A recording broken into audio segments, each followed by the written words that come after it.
It is 3 a.m. at the Gotham First National Bank, and the clicking noises you hear are the tumblers of a lock magnified many times by intricate amplification equipment. That's a boy, Mitch. You're doing fine. We're almost home. The lock belongs to First National's maximum security walk-in vault, but to 3 highly specialized bank robbers, no security seems to be maximum enough. Hey, that does it. She's ready to open. All the other alarms have been shut off. Help me pull the door. All that money. A Federal Reserve deposit of millions waiting for us just on the other side of that door. Jeez, Mitch, this thing is 2 feet thick. Okay, I'm helping. Almost.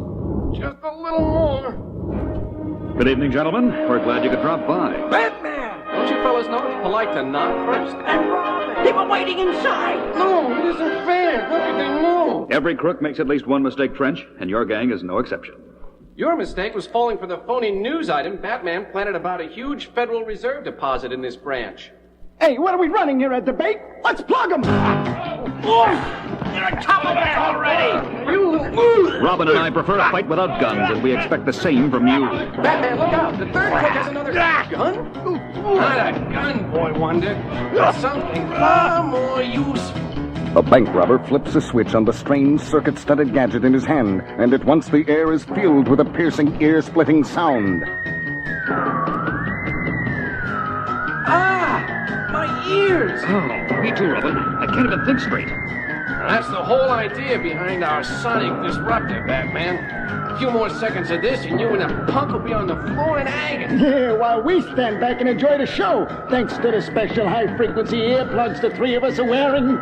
Oh, covering my ears as tight as I can. It doesn't help. Hold on as long as you can, Robin. Fight it. Yet not even the dynamic duo can withstand the terrible onslaught of sound for long. And as they drop to their knees... Seeing this was worth getting beat up for! From every direction, the nightmarish screeching sound seems to surround them, until the bank robbers look up to see a frightening form circling above their heads. A creature the size of a man, with the unmistakable ears and leathery wings of a bat. What is it? It's the most horrible thing I've ever seen. The sonic disruptor doesn't even phase it. I'm getting out of here. Me too. Wait for me. In the frenzied confusion, the sonic disruptor falls, and its ear-splitting drone ceases at once, as the cowled crusader and the boy wonder look up to see... Batman!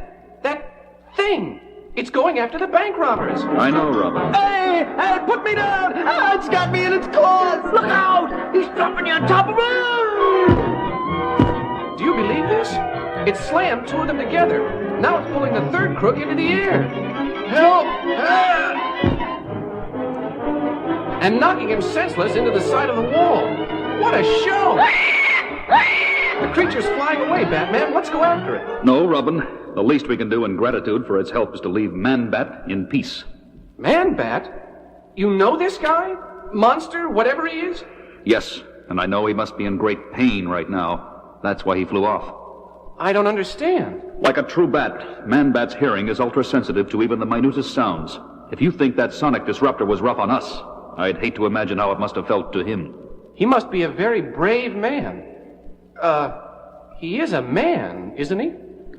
Robin, I think it's time you heard the full story of my friend Kirk Langstrom. Kirk Langstrom, the eminent nocturnal mammal expert, had long been a fan of mine and a supporter for everything the name Batman stood for. Well, it was several years ago that hundreds of hours of hard work finally brought him on the verge of an incredible discovery in the confines of his lab under the Gotham Museum. That does it, my leathery winged friend. I've taken the final dose of my serum. Now we wait. You and I. The friend Langstrom spoke to was a live bat, and the serum was a specially prepared gland extract he had derived from the creature for human consumption. He later told me he came up with the serum as a gift for me, but being the thorough scientist he was, tested the serum on himself first. And at first the results seemed impressive. Oh!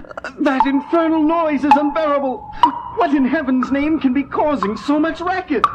Langstrom was both startled and tremendously excited when he traced the noise to its source, astonished to discover it was nothing more than... A dripping faucet! But to me, it sounded like splashing tidal waves. My hearing has become incredibly sensitive. The first bat characteristic that proves my serum is working. And then the next sign became painfully apparent when Langstrom rushed to his desk to jot down some notes. Ah! My eyes! I can't stand the light of that desk lamp. I've got to put on my sunglasses. They're in my jacket. Once he found the dark lenses, he put them on and switched off the light, only to get a third surprise. I'm navigating in utter darkness without bumping into a thing. My vocal cords are emitting ultrasonic signals, and my super-sensitive hearing picks them up when they bounce back. I've done the impossible. I now possess the natural radar of a bat.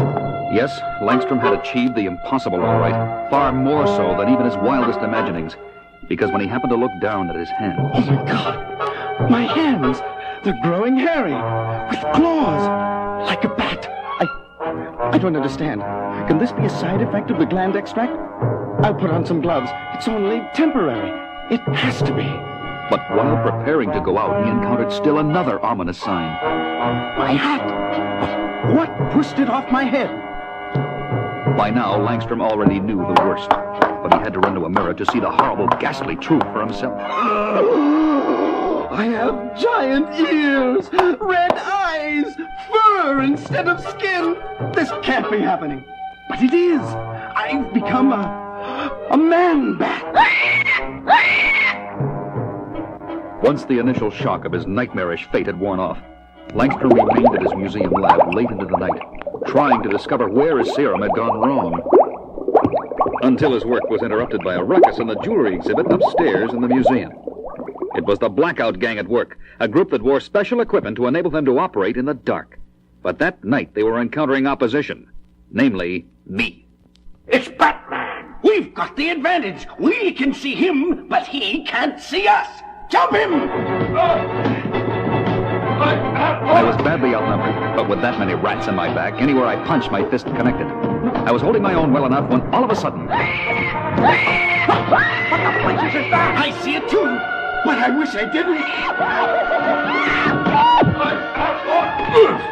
This freak is even worse than Batman. Yes, Robin, that night I had a new ally, as Batman and Man-Bat fought side by side to mop up the rest of the gang. You all right, Batman? Sure, friend. Thanks to you. There's so much I need to know about you. No, it's all gone wrong. I want no part of you or anyone else. Don't go! Come back! Let me try to help you! He flew off into the night, and it wasn't until months later that I learned that he was really Kirk Langstrom, and that his once noble mind had become dangerously unstable as a result of the serum. That's some story, Batman.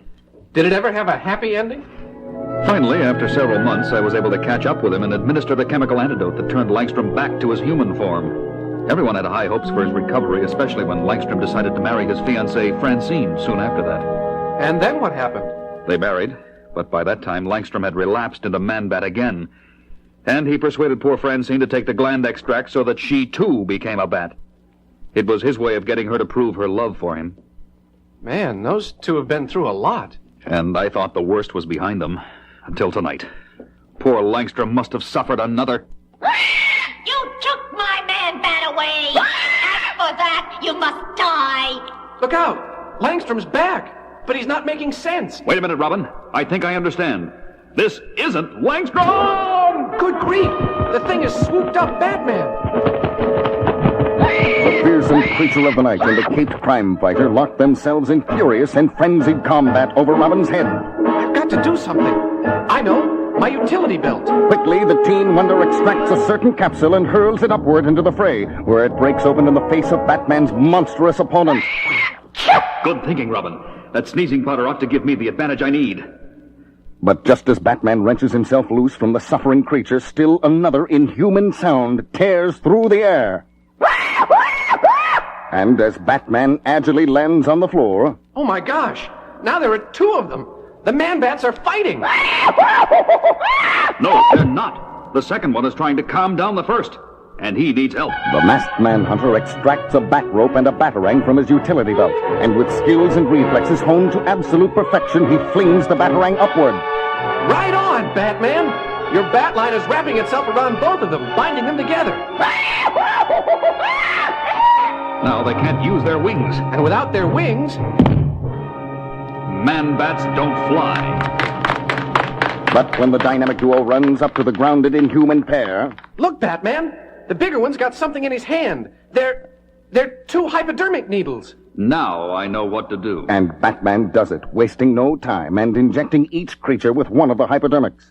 Oh, they're changing, losing their wings, becoming human again, becoming a man and a woman.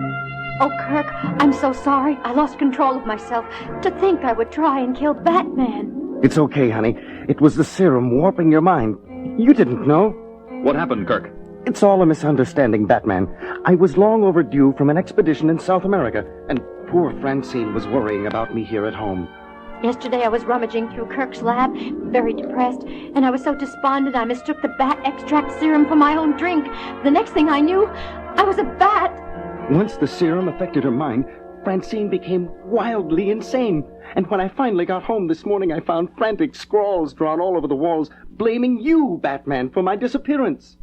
I get it. So you took a dose of this serum yourself, figuring the only way to stop a man-bat is with another man-bat. That's right. But when I finally located you two a few hours ago, you were up against that terrible sonic disruptor. So I gave you a helping hand with those bank robbers. I'll say you did. That must have been murder on your bat ears. And while Kirk took some time to recover, Francine caught up with us and attacked. Batman, can you ever forgive me? I already have, Francine. Well, I may never forgive you, Batman. Not unless you get around to introducing me to your friends. Sorry, Robin. Kirk, Francine, I'd like you to meet my protege and junior partner,